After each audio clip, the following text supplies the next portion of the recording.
Hello, everyone. Welcome to MedHeads. My name is Dr. Ferghal Armstrong, and it is with great pleasure that I introduce to you all Dr. Adam Fakroodeen, who is a psychiatrist. And today we're going to be talking about the mental health epidemic, and in particular, the psychosocial causes of this epidemic. Welcome, Adam. How are you? Hey, Fergal, thanks for having me on. I am all right. Thank you. How are you going? You're all right. For a psychiatrist to say he's all right, what does that say about your mental state, Adam? We never want to say we're too good because then we're manic, or we don't want to say we're too bad. Always we're quite depressed, so we have to keep it an even keel most of You the have to keep it time. in the middle. Yeah, So you're all right. So Adam, we've chatted frequently together on all things mental health, and one of the things that you've alluded to is the fact that there is this epidemic of poor mental health. Would you care to expand on that point? Yeah, so I think so. I work primarily in emergency departments these days, although I have had sort of private practice before and worked in other spheres as well.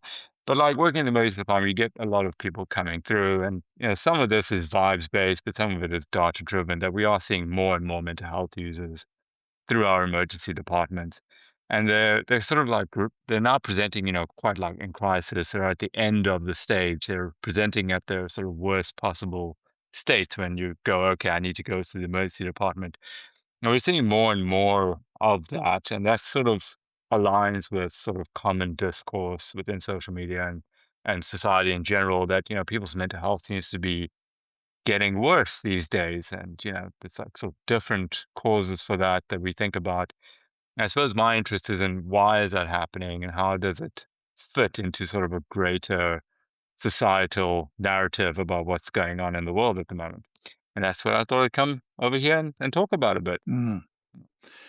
So, are people presenting to you in your capacity as a psychiatrist working in emergency rooms? Are they presenting to you more because there's nowhere else for them to go, or more because the prevalence of mental health disorder is increasing, or both? Ah, there we go. You caught on to it really quick, because it's actually both, right?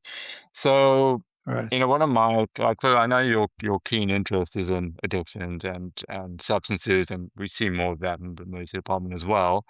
Uh, some of the mental health presentations are definitely due to people being much more ill, because they have not been able to access resources before they have become severely ill. Because usually people would be able to access different services, maybe a private psychiatrist. But lately we've been seeing that people have not been able to access that. And part of that is due to maybe a lack of psychiatrists or a lack of mental health professionals, within the private sector. But I think that a lot of it is due to there's an escalating cost to a lot of these services, and that's just because there's an escalating cost to a whole bunch of things at the moment. So people can't really afford that level of care anymore. A lot of people who were on sort of, you know, private medical insurances have now said, we can't afford that anymore, so we go back to like sort of Medicare, and so they have to rely on sort of government services. And government services aren't very well, at least, like uniformly very well equipped to help people in that sort of middle ground where they're not very sick, but they may be like, at the beginning of it, feeling a bit of anxiety, a bit of depression, but not really severe enough to warrant, immediate treatment for.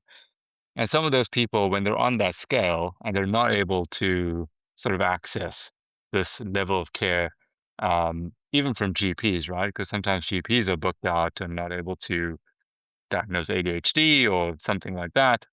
And they come in and then they'll slide down that slope because they haven't been stopped at the start. And as they slide down the slope, they'll eventually reach us in the emergency department. And so we're seeing more of those people. And that's also given the fact that also maybe the prevalence of mental health issues has just expanded over the last few years, coming out of COVID, now coming into what I think are pretty difficult, and different economic circumstances for a lot of people. Um, and so we see that group of people, the people with sort of depression, anxiety, we're seeing a lot more of those. Whereas previously in the emergency department, we did always see the sort of what we would term very severe mental health aspects, such as sort of bipolar, schizophrenia. And then on top of that, we found a lot of people with drug-induced psychosis. And at least anecdotally from my experience, there's been more presentations that have dual diagnosis of substance use and mental illness. And I don't think that it's unrelated to the other stuff we've talked about. I think all these things are working together, right? Mm, And I can explain a bit more about that. yeah. So let's break that down a little bit. I mean, let's first of all let's talk about poor access. Now, it's my understanding of the private mental health system is this, and correct me if I'm wrong. If you spend, I don't know, $200 a month paying into a private insurance scheme to allow you to access mental health services, that does not actually fund your seeing a psychiatrist in an outpatient setting. All it does is fund your admission or your potential admission to an inpatient psych unit. And it is assumed when you're an inpatient that the psychiatrist will bulk bill you for his inpatient rounds. But before you get sick enough to be admitted to a mental health unit, you might want to see a psychiatrist, but there is no, insurance premiums do not cover the cost of seeing a psychiatrist. And so you might pay $500 to $600 for an hour's consultation with a psychiatrist, and you might get a Medicare rebate that doesn't even go up to 50% of that cost. So the gap fees are significant, and really the private fees do not cover the cost of the expertise that you need in the community. Yeah, What do you think? that's I think that's mostly correct. I think, obviously there are like higher tiers of mental insurance, like medical insurance that will cover that kind of stuff. But at that point, you're paying a huge amount for a certain number of visits. But for the majority of people, that's right. Even if you had private medical cover, it wouldn't actually fully fund your outpatient appointment at a psychiatrist. The inpatient Yeah, stuff does work, but inpatient, again, is not one, it takes you out of the real world, essentially. It takes you out of your regular life, takes you away from work, takes you away from your kids, takes you away from a whole bunch of other things, and puts you in a totally different environment. And we generally reserve that for when people are really needing like some serious intervention, not at the the head at the beginning stages of that deterioration. yeah, So yeah, yeah. that's a shame. But it's also because even if sometimes maybe people would be able to afford like a $400 out-of-pocket expense for an outpatient consultation. And maybe that would have been true a few years ago, but these days I think people are feeling quite squeezed a lot more. Mhm. Groceries are up, your rent is up, your mortgage is up. And so naturally a lot of people will kind of say to themselves, well, you know what, maybe my mental health isn't that important in context of me paying my Mhm. grocery bill or paying my rent. So there is a financial squeeze there in terms of accessing community psychiatric services and expertise. And let's go to the hospitals. Now, yeah, you've alluded to this in your first statement, but it seems that the hospitals will really only admit and look after people who are acutely suicidal, acutely psychotic, or acutely manic, or those who are under the acute influence of substances. Everyone else doesn't really doesn't get a look in. It's not 100%, but it's about the I suppose capacity of the hospitals as well, right? So the public system only has so many beds, and those beds have to be allocated Yeah, based on sort of a needs basis.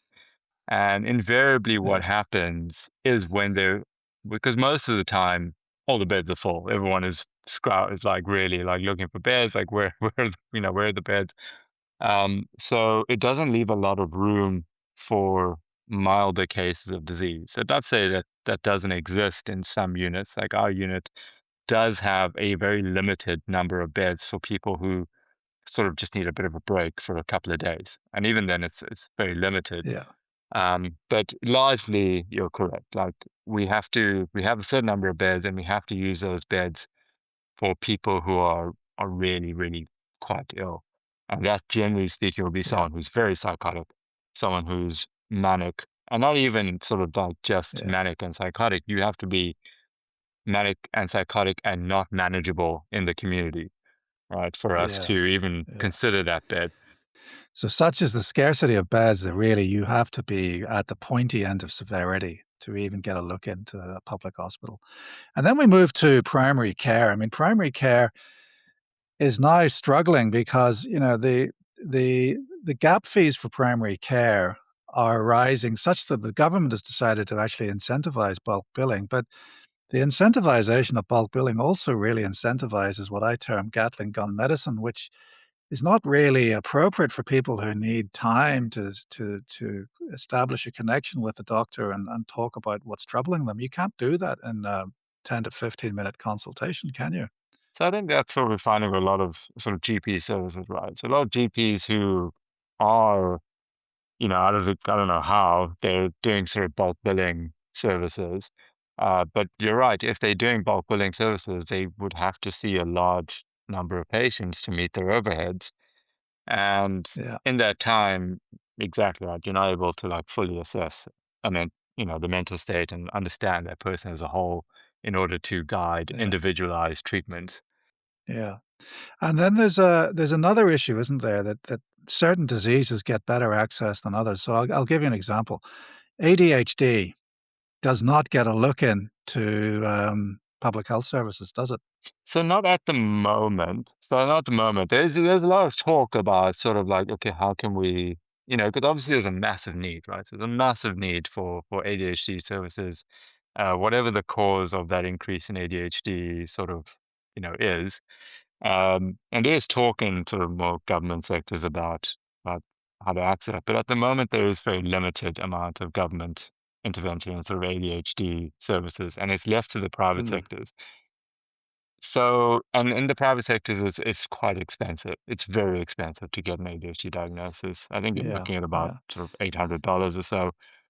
But, Mm, some governments are making active steps to try to remedy this by having specialized GP look after the ADHD sort of, to be able to diagnose ADHD. yeah, Whether they would want to or not is a different question. Because look, I mean, ADHD, maybe a GP could, in some circumstances, diagnose it, but I think the risks of ADHD diagnosis are often like underplayed as well. Because if you're going to be now giving someone stimulants, as you very well know, Fergal, there's a risk inherent in that, and the yeah. GP may not be comfortable managing those fallouts in terms of mania, Mm. psychosis, anything like that. Well, let's talk about the increasing underlying prevalence of poor mental health. What's going on there, do you reckon? So look, I think again, to be honest, a lot of this is my opinion and it's kind of vibes based. I think the data is Mm, catching up, but it sort of makes sense to me. I think what we're seeing is a natural response to changing economic circumstances. So, we went into COVID. Obviously, that was a fairly traumatic experience for a number of people. I'd say the majority of people had some kind of traumatic experience related to COVID, and that may have had some influence. But now we've come out of it. We've come into an economy that is very tight and very squeezed. Most people are feeling heavy pressures from inflation. Like I said before, their groceries are increasing, their rent is increasing. Housing has become extremely unaffordable for the majority of young people. Um, and when I had a good think about this, I think we had a couple of informal discussions about it as well, is I tried to figure out why are people gravitating to more extreme behaviors, more extreme beliefs, perhaps. And the answer that I kind of came to was that people want something to change. Right? So I think the story we've been told a lot of our lives, I think I grew up with, maybe you did as well, for it was like, you get a good degree, go to university. I mean, even us, you could become a doctor, and you'll be fine. You'll be well taken care of. You'll have That's a just sadly not yeah, true anymore, is it? that's exactly it. So that's exactly it. It's not Yes. true anymore. So even for us, Yeah. like, like buying a house, like the average median house price in Sydney is like 1.6, $1.7 million. Yeah. It's that would be horrendously expensive for us, and we would have to end up taking up these huge mortgages, right? And so even then, our income, even if it was like a higher income, would be little to nothing because of a very high mortgage. And then Yeah. and then that puts a lot of people in the position where they can't afford a house, and and people are not stupid, right? People are gonna look at the current situation. They're gonna look at sort of current communications around what to be done, and they're gonna say, "Well, I'm just actually never gonna be able to afford a house, even if I Mm. go and even if I work really hard, earn a bunch of money." The housing prices are just going up to a point where no matter how much I earn, I'm just never going to be able to save up for it unless I put myself in a huge amount of debt. And that's even if I had the privilege of putting myself in a very large amount of debt. Um, and I think some people's natural response to this, and just very understandably, is like, well, if I'm never going to own a house anyway, I might as well just spend whatever money I get in, and enjoy my life Yeah. while I'm here. And for some people, that means buying expensive things. Some people means going on vacation. And I think for some people, it means, well, if I can't go on a vacation elsewhere, maybe I should go on a vacation in my brain and use substances, because those are kind of more affordable. It's Mm. more kind of readily available. And so I think like people get trapped in, and when you get trapped in this sort of existential thing of like, I had no tangible way of achieving a life that I was supposed to, or I was told I could have when I was younger if I did the right things, and I'm doing the right things and I'm not getting it.